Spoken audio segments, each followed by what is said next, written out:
ডাব্বা যায় নিছে মানে এমন তাহলে নাহলে খাস দোয়া কি এটা পরে জাঁতা দেওয়াতে দোয়াটায় নর্মাল দোয়াই তো সার ডালাই হয় তো যেহেতু সাপ দিতেন কইছেন আপনি খাস তো তাহলে আটটু সাপ দিলাম দুনিয়া মোটরসাইকেলের লেগে দোয়া হাই মুসলমান সার ডালের দোয়া হুজুর দোয়া করবেন কষ্ট করে আল্লাহ আল্লাহ করে 12 লাখ টাকা ব্যবস্থা করছি ছেলেটার বিদেশের আল্লাহ আল্লাহ করে করছে 3 লাখ টাকা সুদে নিছে 4 লাখ টাকা কিস্তিতে নিছে আল্লাহ আল্লাহ করে হায় হায় হায় হায় মুসলমান কেমনে বললে এত বড় কথা এত বড় না ফরমানির কথা কেমনে কইলা আরে সুদখোর কেমনে বললা আল্লাহ আল্লাহ করে নিছো কেমনে আর সুদের টাকার উপরে দোয়া চাও কেমনে কি দোয়া করতো আপনার ফুতের লেগে আপনি কি দোয়া চাচ্ছেন কি দোয়া করতো আমি দোয়া করতাম যে আল্লাহ উনি যে 6 লাখ টাকা সুদ নিছে এটাতে বরকত দেন নাকি তো কি দোয়া করতো কি তা নাই তো কি আর নয়তো তো দোয়া করতে আল্লাহ সুদখোরকে ধ্বংস করে দেন তো নাই তো বরকত দেন বলা যাবে কথা বলেন না কেন সাবধান মুসলমান আখিরাত খামখেয়ালিন আবারও বললাম এজন্য এই জবানের হেফাজত জরুরি হালাল হারামের পার্থক্য বোঝা জরুরি এক মুসলমান আবারও বলি আখিরাতকে আপনারা মামুলি ভাববেন না আখিরাতকে খামখেয়ালি মনে করবেন না আখিরাতে পুরা জিন্দেগির হিসাব দিতে হবে রাত দিন 24 ঘন্টার হিসাব দিতে হবে অতএব আজকে আমি এতগুলো কথার পরে আপনাদের কাছে আমার মূল বক্তব্য হলো আব্বা চলেন আমরা একটা এতটুকু বুঝি যে কমপক্ষে নিজের দিকে একবার নজর দেই আমি আপনি যেখানে আসি 30টা সেকেন্ড প্রত্যেকে একবারে 30 সেকেন্ড সময় আপনি একটু চোখ বন্ধ করে অথবা আপনার বিবেক দিয়ে আপনি ভাবেন আমরা যারা এখানে বসা এখন যে অবস্থানে বসে আছি চোখ বন্ধ করে বা 30 সেকেন্ড নীরবে ভাবেন তো যে অবস্থায় আছি এই অবস্থায় আমাদের জীবনের গুনার পরিমাণ বেশি নাকি নেকির পরিমাণ বেশি কি মনে হয় তাইলে এখান থেকে যদি হাসরের ময়দান হয় মালিকের সামনে দাঁড়াইয়া কেমনে হিসাব দিব আপনি কি মরবেন না আপনাকে কি কবরে যাইতে হবে না এই কথাটাই আমি মনে করাই দিলাম আমার ছোট্ট বুঝে আমি এতটুকু বললাম আল্লাহ তাআলা বলছে বান্দা এবার যদি মনে করে থাকো তোমার গুনার পরিমাণ বেশি তাইলে তুমি অন্য কোথাও গিয়ে লাভ নাই আমি আল্লাহ তোমাকে আশ্বস্ত করতে চাই গুনাহ যদি তোমার আসমান পরিমাণ হয় গুনাহ যদি তোমার সমুদ্রের ফেনা পরিমাণ হয় গুনাহ যদি তোমার হিমালয় পর্বত ছুঁয়ে যায় গুনাহ যদি তোমার এই জমিনের বালুকণা পরিমাণও হয় তুমি অন্যদিকে যাইও না তুমি যদি শুধু বুঝতে পারো অনুভব করতে পারো তোমার ভিতরে যদি উপলব্ধি আসে আমার গুনাহ বেশি আর আমার এই গুনাহ আমার জাহান্নামে নিবে আর জাহান্নামের আগুন আমি সহ্য করতে পারবো না খোদার কসম আল্লাহ বলেন এদিক সেদিক না গিয়ে বান্দা তুমি আমার দিকে ফিরে আসো আমার রহমত থেকে নিরাশ হইও না আমি ওয়াদা করলাম আমি আল্লাহ এক সাগর নয় আমি হাজার সাগর এক পৃথিবী নয় আমি আসমান ছোঁয়া গুনাহ একবারে একসাথে মাফ করে দেব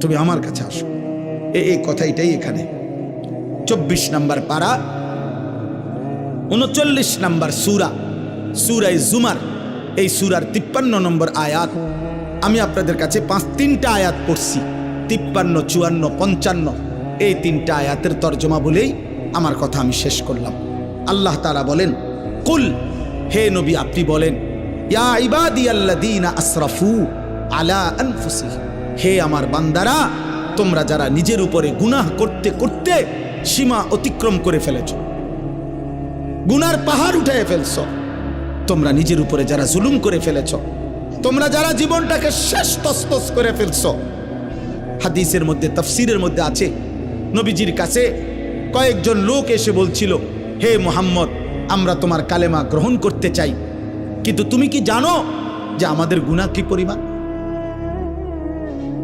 আমাদের গুনাহ কি পরিমাণ হয়তো তোমার আন্দাজও নাই মুহাম্মদ আমরা শুধু শিরিক করেছি এমন না, আমরা মূর্তি পূজা করেছি এমন না। তাফসিরে কুরতুবিতে স্পষ্ট লিখছে, নবীজিকে তারা বলছে, হে মুহাম্মদ, চুরি করছি কি পরিমাণ, হিসাব নাই। জিনা করেছি কি পরিমাণ, হিসাব নাই। মদ পান করেছি কি পরিমাণ, হিসাব নাই। খুন করছি কি পরিমাণ, হিসাব নাই। জীবনটা শেষ করে দিছি গুনায় গুনায়, আজ আর কোনো হিসাব করেও কুলাইতে পারবো না, এত বেশি পরিমাণ গুনাহ আমাদের। তো বলছে মুহাম্মদ, তুমি যে বলছো আল্লাহ মাফ করে দিবে, কিন্তু মাফ তো করবে বুঝি, কিন্তু আমরা যে পরিমাণ গুনাহ করেছি আমাদের মনে হয় তোমার আল্লাহ এত বেশি পরিমাণ গুনাহ মাফ করবে না। গুনাহ যে আমাদের অনেক বেশি। তুমি আরেকবার তোমার আল্লাহকে জিজ্ঞেস করো, ওনারে বলতে কও, উনি আমগো কি পরিমাণ গুনাহ মাফ করে দিবে। মহান আল্লাহ পাক এই আয়াত তখন নাজিল করছেন।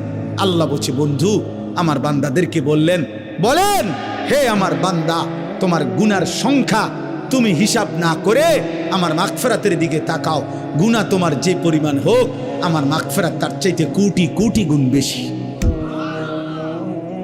কোটি কোটি গুণ বেশি। আয়া ইবাদিয়াল্লাযীনা আসরাফু আলা আনফুসিহিম লা তাকনাতু মির রাহমাতিল্লাহ।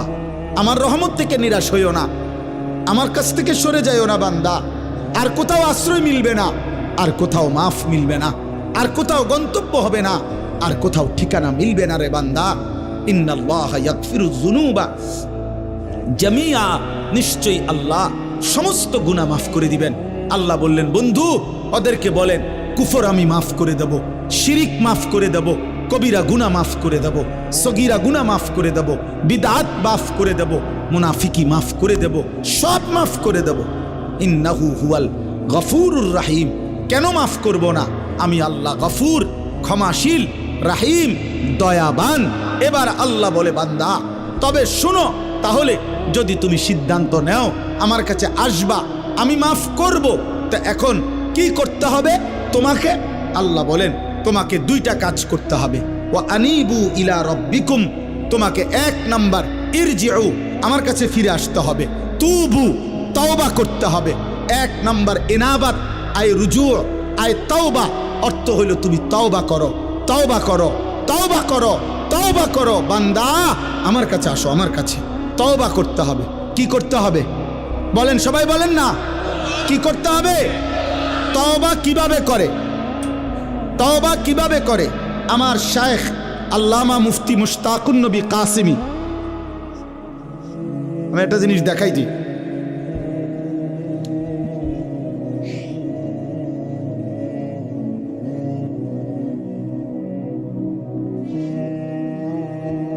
এই দেখেন, এখানে আমি সাদা কাগজে লিখছি চ আকার চা, দেখছেন নি? এটা চ আকার চা। কি লিখছি? তাহলে এইটাই তো চা, ঠিক না? না না, এটা চায়ের শব্দ, এটা চায়ের শব্দ। সাফাতা, চিনি, ফানি, এই 3 জিনিস একত্র হইয়া যেটা হয় সেটারে কয় চা।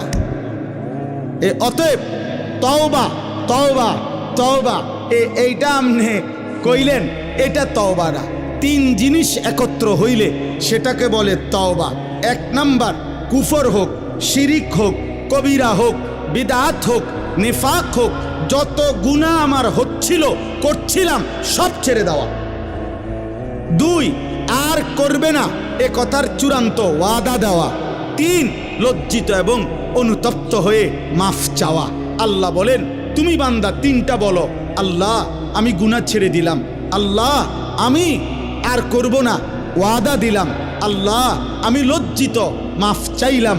আল্লাহ বলে, বান্দা এ 3 জিনিস দুনিয়াবাসীর শুনাইলে হবে না। আমি দিল জানি, আমি কলজার ভিতরেও জানি। তুমি আসলে বলো না নকলে বলো, তুমি বাস্তবে বলো নাকি দরা খাইয়া বলো, আমি সব বুঝি। যদি দিল থেকে বাস্তবিক অর্থে গুনাহ ছেড়ে দিয়ে আর করবা না ওয়াদা দিয়ে লজ্জিত এবং অনুতপ্ত হয়ে তওবা করো, আমি যদি দিল দেখে বুঝি, তো আমি আল্লাহ, আমি ওয়াদা দিলাম, 1 সাগর 1 নদী নয়, আমি আসমান ছোঁয়া গুনাহ মাফ করে দিলাম। শর্ত হলো কয়টা হইতে হবে বলেন? 1 নাম্বার, গুনাহ ছেড়ে দিলাম, বলেন। 2, আর করব না, ওয়াদা দিলাম, বলেন। 3, লজ্জিত মাওলা, মাফ চাইলাম। আল্লাহ বলে মাফ করে দিলাম। আমরা দেশের এই সময় বিড়ি খায় হেবাডা, হেবাডার মুখে আসবি তবা তবা তবা তবা আস্তাগফিরুল্লাহ আস্তাগফিরুল্লাহ। কিও দেশটাত কি শুরু হইলো? এই আমনে যেটি খাইতে আছেন এটি শুরু হয়েছে। আরে হেবাডা তবা করে, তবা। টেলিভিশনের দিকে তাকাইয়া আছে রাক্ষসের মতো, নর্তকীর দিকে তাকাইয়া আছে, মহিলার দিকে তাকাইয়া তাকাইয়া। এরপরে কয় আস্তাগফিরুল্লাহ আস্তাগফিরুল্লাহ। কিও দেশটায় কি চলতে আছে? এটি এই যে টেলিভিশন চলতে আছে। হ্যাঁ, হাবড়া তওবা করে, মস্কারি করেন। এটা তওবা, কথা বলেন না কেন? এটা তওবা, এটা আস্তাগফিরুল্লাহ। এমন আস্তাগফিরুল্লাহর উপরে এমন আস্তাগফিরুল্লাহর উপরে কি আস্তাগফিরুল্লাহ। এই জন্য আমাদের করাচি হজরত কুতবে আলম আরিফ বিল্লাহ হজরত মাওলানা শাহ হাকিম মোহাম্মদ আখতার রহমতুল্লাহ আলাইহি তিনি এটা বলছিলেন একবার। অর্থাৎ হজ্জের সফরে যাইতেছেন, বিমানের ফ্লাইটে ওনার সাথের হাজি এহরাম পরা, তো হজরতের সাথে বসা, তো যাইতেছে আর কি। তখন তো বিমানের মধ্যে যেই মহিলারা আপনার বিমানের কাজ করে, আপনার এয়ার হোস্টেস যেগুলো, এরা তো এদের কাপড় চোপড় তো অল্প অল্প, কোম্পানি দুর্বলের কারণে দুইজনে মিললে একজনেরটা পড়ে, কথা বুঝছেন? এটা কোম্পানির সামর্থ্য কম, এই জন্য। তো এই মহিলাদের দিকে তাকাইয়া তাকাইয়া তাকাইয়া হাজি সাহেব, ওই হজরতের সাথের হাজি সাহেব, ও ব্যাখেয়ালে কইতেছে আর কি আস্তাগফিরুল্লাহ আস্তাগফিরুল্লাহ। হজরত দেখছেন এগুলোর কাপড় চোপড়ের কি হালাত? তে হজরত তখন বলছে, হ্যাঁ ভাই তেরি আস্তাগফিরুল্লাহ পর আস্তাগফিরুল্লাহ, তোমার আস্তাগফিরুল্লাহর উপরে আস্তাগফিরুল্লাহ। পহলে তো নজর হটাও, ফের আস্তাগফিরুল্লাহ পড়ো। আগে তো চোখ সরাও, বেড়ির দিকে চাইয়া রইছো, আবার কব আস্তাগফিরুল্লাহ আস্তাগফিরুল্লাহ। এ কোন সা আস্তাগফিরুল্লাহ? এটা কিসের আস্তাগফিরুল্লাহ? এটা নিয়ে আস্তাগফিরুল্লাহ। তাইলে মূলত কি গুনাহ ছেড়ে দিলাম, আর করব না, ওয়াদা দিলাম, লজ্জিত অনুতপ্ত হয়ে মাফ চাইলাম। ওয়া আসলিমু লাহু মিন ক্বাবলি আন ইয়াতিয়াকুমুল আযাবু সুম্মা লা তুনসারুন। আল্লাহ বলে প্রথম হইল তওবা করো, 2 নাম্বার হইল এখন থেকেই, আজকের থেকেই, যেদিন তওবা করলা, যেদিন বুঝলা, সেদিন থেকেই আমার আনুগত্য শুরু করে দাও। এখন থেকে আর পিছনের গুনাহ আর করবা না, আমার হুকুম ছাড়বা না। আজই নামাজ শুরু করো, আজকেই শুরু করো, আজকেই শুরু করো, আজকেই শুরু করো। আল্লাহ তৌফিক দান করেন। আল্লাহ বলে বান্দা এই 2 কাজ, তওবা করো এখন, আনুগত্য আমার ইবাদত শুরু করো এখন।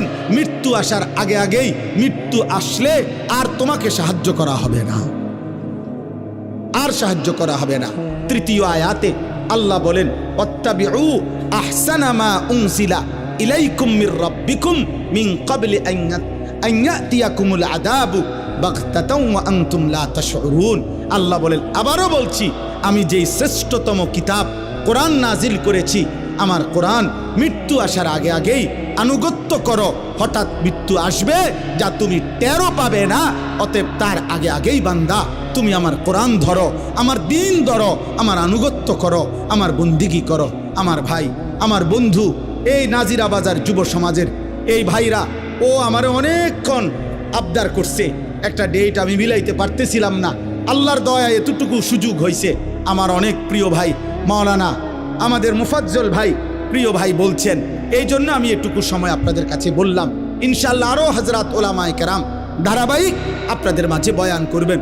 উঠাউঠি না করে আপনারা আর একটু বসেন, একসাথে মোহতারাম মেহমানদের কথা শুনে, আলেমদের আরও বয়ান শুনে এরপরে যাবেন। আর আমার শেষ কথা, কিশোর ভাই, যুবক ভাই, দোস্ত, এই পৃথিবী তোমারে মনে রাখবে না রে আব্বা। তুমি সেজদা দাও, ফজরের নামাজ পড়ো, আখেরাত ভুলো না আব্বা, তোমারে দুনিয়া মনে রাখবে না। কোনো পাপী, কোনো নাফরমানকে পৃথিবী শ্রদ্ধার সাথে স্মরণ করে না। নাফরমানের নাম টিকে না, নাফরমানের নাম থাকে না। ফেরাউনের নাম পৃথিবীর কোনো কুত্তার নামও কেউ রাখে না। নমরুদের নাম পৃথিবীর কোনো কুত্তার নামও কেউ রাখে না। আবু জেহেলের নাম পৃথিবীর কোনো কুত্তার নামও কেউ রাখে না। আবু লাহাবের নাম কোনো কুত্তার নামও কেউ রাখে না। এজন্য দোস্ত, নাফরমানের নাম থাকে না, নাফরমান শ্রদ্ধার সাথে স্মরণ হয় না। ইমানওয়ালা, সেজদাওয়ালা, বন্দিগিওয়ালা, মানুষের কল্যাণ, মানুষের সেবা, আখেরাতের ফিকির যার মধ্যে, সে দুনিয়াতেও টিকে থাকে, সে আখেরাতেও টিকে থাকে। আল্লাহ আমাদেরকে তৌফিক দেন, আল্লাহ আমাদেরকে কবুল করেন। আজকের এই তাফসীরুল কোরআন মাহফিল আগামী দিনেও আরো সুন্দর ইন্তজামের সাথে করার তৌফিক আল্লাহ দান করেন। আমিন।